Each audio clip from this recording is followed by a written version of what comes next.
అలాగే ఇప్పుడే చెప్తానండి. సుబ్బారావు గారు, నేను మీటింగ్ బయలుదేరుతాను. సార్, ఆడిటర్ గారు ఫోన్ చేశారు. ఆయనకి ఇన్కమ్ ట్యాక్స్ ఆఫీస్ లో పని ఉందట. మీటింగ్ రేపటికి పోస్ట్ పోన్ చేశామని చెప్పమన్నారు. ఓకే, సరే, నేను ఇంటికి వెళ్తాను.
ఏం డ్రైవర్ బాబు, కారులోంచి అమ్మ స్పీడ్ గా దిగారు, మీకంటే స్పీడ్ గా అమ్మగారు లోపలికి వెళ్ళారు.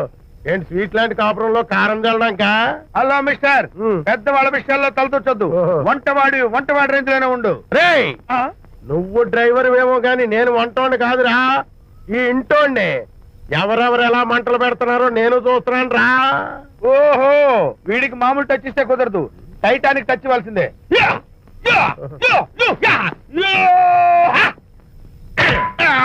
వంటటానికి టచ్ రా, టైటానిక్ టైటానిక్. ఇప్పుడేంటి లాభం ఏంటల్లి? నేను ఎప్పుడో చెప్పాను ఆ ఎర్రతోలి పిల్ల నీ కొంప ముంచుతుంది అని. నా మాట విన్నావా? వాళ్ళిద్దరు స్నేహితులు మమ్మీ అంటే నా మాట కొట్టి పారేశావు. ఇప్పటికి నేను మించిపోయిందేమీ లేదు. కౌగిలింత వరకు వచ్చిన వాళ్ళ వ్యవహారం కాపురం పెట్టేంత వరకు తావేవ్వకుండా జాగ్రత్త పడు. అల్లుడు గారు రాత్రి ఇంటికి ఆలస్యంగా వచ్చారు అంటే వాళ్ళిద్దరు ఎక్కడ గడిపారో ఏమిటో. నీ ఆయన లేవగానే నిలదీసి అడుగు. ఏడిస్తే మగాళ్ళు లొంగరు, ఎదిరించాలి. అప్పుడే మన దారిలోకి వస్తారు. అర్థమైందా? అమ్మగారు, ఐడియా గొప్పగానే ఉంది కానీ లోగడ ఇలాగే అనుకుని మా ఆవిడ నన్ను ఎదిరిస్తే గోపకు ఇయ్యం అనిపించి విడాకులు ఇచ్చేశాను. టోటల్గా మ్యాటర్ రివర్స్ అయిపోతాం, ఆలోచించండి. నీ పని నువ్వు చూసుకో. నేను అదే అంటున్నాను అమ్మగారు, ఎవరి పనాలు చూసుకోవడం మంచిదే, లేకపోతే బతుకు పాసెట్టేసిన బిర్యానీ అయిపోతాయి.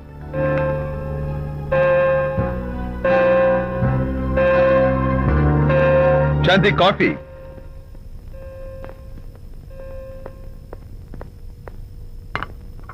Good morning.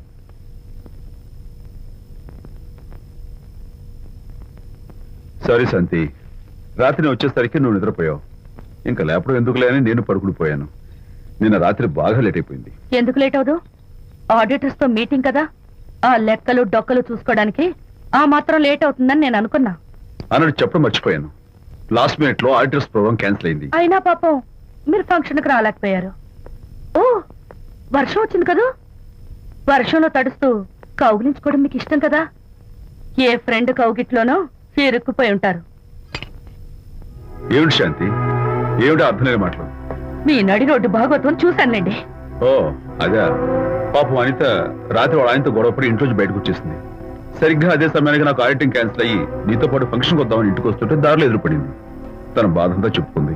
నేను ఓదార్చాలంటే మరి అంత గట్టిగా కౌగిలించుకుని ఓదార్చాలని నాకు తెలియదు. ఏం శాంతి అలా మాట్లాడతావు? అవునండి, నేను మాట్లాడింది తప్పే.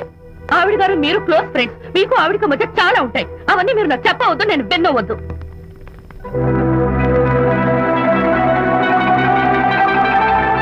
అరే విజయ్, నాన్న విన్నావా? అంతా విన్నాను రా. దీనికి అంతటికి కారణం అనిత. అనిత అంటే అనితో ఫ్రెండ్షిప్ మానేమంటావా? శశా, అలా ఎందుకంటాను? మీ భార్యాభర్తల మధ్య ఇలాంటి అపార్థాలు రాకుండా ఉండాలంటే ఆ ప్రకాష్ కు నాకు చెప్పి వాళ్ళిద్దరిని ఒకటిగా చేయాలి. లేదు నాన్న, ఆ ప్రకాష్ గారు ఉత్తర రోగ్. పైగా నేను వాడి దగ్గరికి వెళ్తూ అనితకి ఏం మాత్రం ఇష్టం. వెళ్ళొద్దు, వెళ్ళి ఆవేశపడతావు, మళ్ళీ గొడవలు వస్తాయి. పెద్దవాడిని నేను ఉన్నాను కదా, ఎలా సగదిద్దాలో నాకు వదిలేస్తాయి. ప్రకాష్, నువ్వంటే చాలా జలస్ గా ఉందరా నాకు. ఏరా, ఎందుకని? అమ్మాయిలకి నువ్వంటే క్రేజ్, అంతా నీవంటే పడతారు ఎందుకు? కచ్చాక్. ఎందుకో తెలుసా? Because I'm the number 1 photographer. That's my style. కచ్చాక్. ఎవడ్రా వాడు? ఆ విజయ్ గారు లేడు, వాడి బాబురా. ధర్మసూత్రాలు వల్లించడానికి వచ్చాడేమో. బాబు ప్రకాష్, వాట్ నీ కొడుకు నా కాలర్ పట్టుకున్నాడు, నువ్వు కాళ్ళు పట్టుకోవడానికి వచ్చావా? అనిత కాపురం చక్క పట్టాను, నీ కాళ్ళు పట్టుకోమన్నా పట్టుకుంటాను. అనిత చిన్నప్పటి నుంచి నాకు తెలుసు, చాలా మంచి పిల్ల బాబు.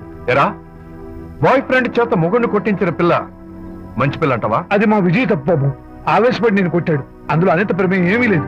మా వారి తరపు నేను క్షమాపణ కోరుకుంటున్నాను. దయచేసి అనితని ఇంటికి తీసుకెళ్ళు. Stop talking non sense. Shut up. ఎరా, ఇంకోడు పెళ్ళంతో తినడం తప్పుని కొడుకు చెప్పడం పోయి నా క్లాస్ పెడతాడంటారా ముసలోడు? అయ్యా, కాయకి ఎక్కడైనా పుచ్చుంటే అంతవరకు కోసేసి వాడుకోవచ్చు. పూర్తిగా పుచ్చిపోతే మున్సిపాలిటీ తోటలో పారేయడం తప్ప మనం ఏం చేయలేం. ఇది ఆ టైప్ కేసే. ఏ ఓల్డ్ మ్యాన్, అసలు ఆ విజయ్కి నీకు అమ్మాయిల్ని వెనకేసి రావడం తప్ప వేరే పనేం లేదా? అవును, అసలు నువ్వు ఆ విజయ్కి తండ్రివా, అమ్మాయిల్ని తెచ్చే బ్రోకర్వా? అసలు ఇలాంటి వెధవ ఫ్రెండ్ అవటం వల్లే ప్రకాష్ చెడిపోయాడు రా. ఏం కూసావురా నన్ను, ముసలి నక్క! మా నాన్న మీద చేయి చేసుకుంటావురా? నేను ఇక్కడ నరికి పోగులు పెడతాను. నా ఫ్రెండ్ని కొడతావా? ఫ్రెండా? ఫ్రెండ్ కు స్పెల్లింగ్ తెలియని నీకు ఈ లఫంగా ఫ్రెండ్. నీకంత డెకరేషన్ లేదు. నువ్వేదో మనిషి అనుకుని నీతో మాట్లాడడానికి వచ్చారు మా నాన్నగారు. నువ్వు బురదలో దొల్లే జంతువు అని, నీ దగ్గరకు వస్తే తన మీద బురద పడుతుందని ఇప్పుడే తెలిసి వచ్చింది ఆయనకి. షేమాన్యు రండనా. మనం కళ్ళతో చూసినవన్నీ నిజం కాదమ్మా. ఒక్కోసారి మన కళ్ళు కూడా మనల్ని మోసం చేస్తుంటాయి. నేను నమ్మను. నమ్మవా? ఒక్కసారి అలా దూరంగా చూడు. అక్కడ ఆకాశం నేల కలిసిపోయినట్టు కనిపిస్తోందా? కనిపిస్తుంది. కానీ కలవు కదా. అంటే మన కళ్ళు మనల్ని మోసం చేస్తున్నాయనే అర్థం. అవును. నువ్వు చూసిన సంఘటన కూడా అలాంటిదే అయి ఉంటుంది. అనవసరంగా అల్లుడు గారిని అపార్థం చేసుకోకు. చక్కటి కాపురం పాడు చేసుకోవద్దు. వెళ్ళి అల్లుడు గారిని క్షమాపణ అడుగు. నా మాట విను.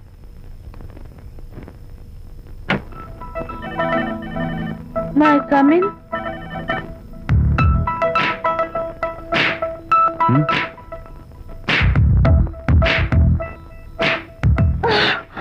I'm so sorry. డెకరేషన్ జారిపోతుంది, ఎవరైనా చూస్తారు. నా మీద కోపం పోయిందా? ఆ, జరిగిందంతా మర్చిపోతారు కదూ? ఆ, మర్చిపోతాను. ప్రామిస్.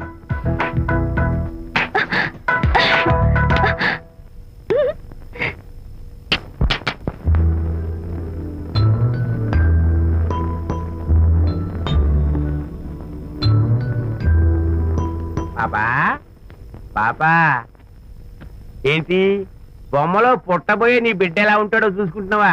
ఎందుకమ్మా, ఓ ఫుల్ బాటిల్ నాకు ఇచ్చావనుకో, తప్పటి అడుగులతో ముద్దు మాటలతో పుట్టబోయే నీ బిడ్డ ఎలా ఉంటాడో కళ్ళ కట్టినట్టు చూపించేద్దాం.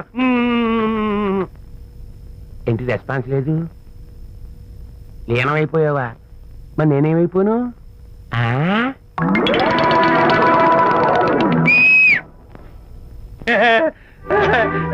భగవంతుడు బాట్లు అనేక రూపాల్లో కనిపిస్తారట. ప్రస్తుతం ఈ కప్పేలకు బాటిల్లా కనిపిస్తాను. ఆగు, దాన్ని మాత్రం అమ్మడానికి నేను ఒప్పుకోను. తప్పమ్మా, దేని మీద మమకారం పెంచుకోకూడదు. మందు మీద మమకారం పెంచుకోవడం వల్ల నన్ను చూడు, ఇంట్లో ఉన్నవన్నీ అమ్మేసుకుంటున్నానా? వద్దమ్మా, నా మాటను. మందంటే మనలో కలిసిపోతుంది, కప్పు మొక్కలైపోతుంది. ఏది శాస్త్రీయంగా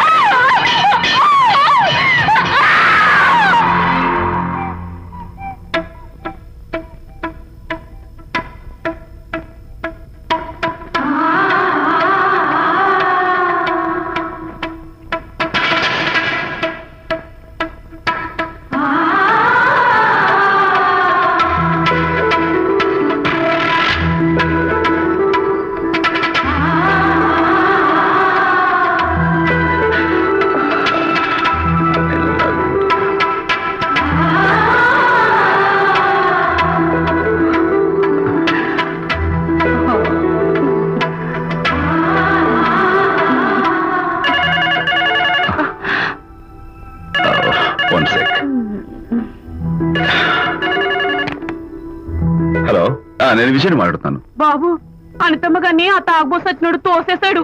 ఏమైంది? అమ్మగారు కింద పడిపోయారు. బాధతో మెలికి తిరిగిపోతున్నారు. ఓ మై గాడ్, నాకు చాలా భయంగా ఉంది బాబు. మీరు తొందరగా రండి బాబు. నేను వెంటనే బయలుదేరి వచ్చేస్తాను. ఈ టైంలో ఎక్కడికండి? అనేది కింద పడిపోయిందంట. నేను వెంటనే దగ్గరుండి హాస్పిటల్కి తీసుకెళ్ళాలి. వేరే ఎవరైనా తీసుకెళ్తారండి. ఇప్పుడు మీరు వెళ్ళొద్దు ప్లీజ్. అర్థం లేకుండా మాట్లాడుకో.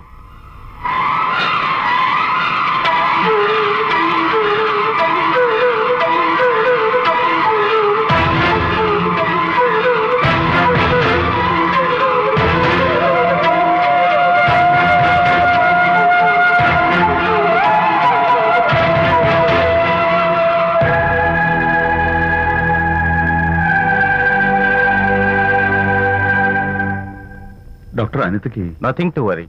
కాలికి దెబ్బ తగిలింది కాబట్టి పర్వాలేదు. అదే కడుపుకు తగిలింటే అబార్షన్ అయి ఉండేది. Thank God. Anyhow she's lucky. చూడండి, నెలలు నిండుతున్న కొద్దీ మీరు మీ షీస్ మై ఫ్రెండ్ డాక్టర్. అలాగా. పెయిన్ ఎక్కువగా ఉంటే ఈ టాబ్లెట్స్ వాడండి. అలాగే డాక్టర్. ఇంత చిన్న దెబ్బకి అంత ఇదైపోతావేంటి విజయ్? చిన్నదేం కాదు, జరగకూడదు జరుగుంటే చాలా పెద్ద అయ్యేది. నువ్వు ఉన్నావుగా. సర్లే, డాక్టర్ ఏం చెప్పారు తెలుసా? నువ్వు పిచ్చి పిచ్చి ఆలోచనలు పెట్టుకుని మనసు పాడు చేసుకోవద్దని, ఎప్పుడు సరదాగా ఉత్సాహంగా ఉండాలని, కష్టమైన పనులు ఏమీ చేయకూడదని, బాగా రెస్ట్ తీసుకోవాలని, సమయానికి మందులు వేసుకోవాలని, మంచి ఆహారం తీసుకోవాలని, జ్యూసెస్ తాగాలని, ఎక్సర్సైజ్ చేయాలని. ఇవన్నీ డాక్టర్ గారు చెప్పుండరు, నువ్వే కావాలని చెప్తున్నావు కదా. అఫ్ కోర్స్, ఇందులో డాక్టర్ చెప్పిన కొన్ని, నేను కల్పించి చెప్పిన కొన్ని. ఈ డెకరేషన్ అంతా ఎందుకో తెలుసా? నా కొత్త ఫ్రెండ్ కోసం. కొత్త కొత్త ఫ్రెండా? నేను కాకుండా? ప్రస్తుతం నీ కడుపులో రెస్ట్ తీసుకుంటున్నాడు. రేపు బయటకు వచ్చాక నా చెవి పట్టుకుని, ఎరా భడవా, మా అమ్మని బెస్ట్ ఫ్రెండ్ అంటావే, మరి తను ఎలాగైనా చూసుకోవటం, నువ్వు చేసిన తప్పుకు శిక్ష ఉండో తెలుసా? నేను నీ బట్టల మీద, ఆ తర్వాత నీ మీద పోసేస్తాను అన్నాడు అనుకో, ఆ అత్తల సువాసనలకి, ఆ గుహాళింపులకి నేనేమైపోవాలి, నా బట్టలేమైపోవాలి. కాబట్టి అమ్ముడు, నా లిటిల్ ఫ్రెండ్ కోసం ఇక్కడి నుంచి నువ్వు నా మాట వినాలి, తప్పదు. ఓకే? విజయ్, నువ్వు నా తోడు లేకపోతే నేనేమైపోయేదాన్ను. నీ ప్రేమ అభిమానం చూస్తుంటే నాకేమనిపిస్తుందో తెలుసా? మళ్ళీ జన్మంటూ ఉంటే నీ కడుపులో వచ్చి పాపాయిని పుట్టాలనిపిస్తుంది. ఎందుకంటే ఎలా చెప్పాలో. ఏ ఊరుకో. మా అనిత ఎప్పుడు ఇదొకటి అనితలాగే సరదాగా, హుషారుగా, అల్లరి చేస్తూ, గోల్ చేస్తూ ఉండాలి. Okay? Come on, cheer up. That's good. Come on, let's go. రా తల్లి రా. అల్లుడితో చెప్పకుండా అలిగి వచ్చేసావా? చాలా మంచి పని చేశావు. నా కడుపున పుట్టినందుకు నేను గర్వపడుతున్నాను. దానికి కారకుండైనందుకు నేను సిగ్గుపడుతున్నాను. ఆడపిల్ల అడిగి అత్తవారింటి నుండి వచ్చేస్తే 4 మంచి మాటలు చెప్పి పంపించాల్సింది పోయి వెనకేసుకొస్తావా వేరి పెనుగా అన్నాడు సుబ్బాయమ్మ భర్త తన భార్యతో. శాంతి, శాంతి. అల్లుడు గారా, రండి రండి. ఏమిటి శాంతి, మాట మాత్రమే చెప్పకుండా వచ్చేసావు? మాట వినని మనిషితో చెప్పి రావాల్సిన అవసరం నాకు లేదు. సర్లే, పద ఇంటికి. ఏ ఇంటికి? మన ఇంటికి. ఇల్లాలి మాటకు విలువలేని ఆ ఇల్లు దాని ఇల్లు ఎలా అవుతుంది? మీరు ఆపుతారా? శాంతి, నువ్వు చిన్న విషయాన్ని పెద్ద విషయం చేస్తున్నావు. చిన్న విషయమా? ఇది చిన్న విషయమా? పెళ్లిలో అది మీతో రాసుకు పూసుకు తిరుగుతుంటే చిన్న విషయమని సరిపెట్టుకున్నాను. నట్టి నడి బజార్లో మీరు దాన్ని కౌగులించుకుని ఓదారుస్తున్నానని చెప్తే చిన్న విషయమని సర్ది చెప్తున్నాను. ఇప్పుడు నా కౌగులి కంటే దాని లోగిలే ముఖ్యం అనుకోవడం చిన్న విషయమని నేను అనుకోవట్లేదు. శాంతి, ఆ రోజు నాతో Sidney Sheldon, Jeffrey Archer's novel చదివేదాన్ని, ఆ మాత్రం నాకు తెలియదా అన్నావు. అంతంతలా పుస్తకాలు చదవడం కాదు, మనుషులను చదవాలి, వాళ్ళ మనసుల్ని అర్థం చేసుకోవాలి. బయలుదేరు. అబ్బో, ఇప్పటికే నిన్ను నీ ఫ్రెండ్ ని ఎక్కువగా అర్థం చేసుకున్నావు. అందుకేనండి చాలా ఎక్కువగా మాట్లాడుతున్నారు. ఏమిటి ఎక్కువ? ఇది మా మొగుడు పిల్లల మధ్య సమస్య, మీరు అనవసరంగా జోక్యం చేసుకోకండి. ఇప్పుడు సమగా ఉందా? శాంతి, ఇంతకీ నువ్వు ఇంటికి వస్తావా రావా? వస్తాను, కానీ ఒక కండిషన్ మీద అయితేనే వస్తాను. ఇక మీరు అనితింటికి వెళ్ళకూడదు, తనతో మాట్లాడకూడదు. అంతేకాదు, మీ ఆ ఫ్రెండ్షిప్, ఆడ ఫ్రెండ్షిప్ పర్మనెంట్ గా కట్ చేసుకుంటేనే వస్తాను. శాంతి, మీరిద్దరూ నాకు 2 కళ్ళు లాంటి వాళ్ళు, అందులో కళ్ళు పొడి చేసుకోమడి ఎలా? ఇవాళ 2 కళ్ళు అంటారు, రేపు 2 ఇళ్ళు అంటారని ఏంటి గ్యారంటీ? ఆహా, అయితే ఫైనల్ గా చెప్తాను విను. అనిత నాకు ఫ్రెండ్, నేను తనతో మాట్లాడతాను, తన ఇంటికి వెళ్తాను, తన బాగోగులు చూస్తాను. నీకు ఇష్టమైతే నాతో రా, లేకపోతే. మీకు మీ ప్రత్యేకమైన ఫ్రెండ్ మీద, ప్రత్యేకమైన ఫ్రెండ్షిప్ మీద మోసు తగ్గి పెళ్ళం కావాల్సి వచ్చి నా కాళ్ళ దగ్గరికి వచ్చినప్పుడే నేను వస్తాను.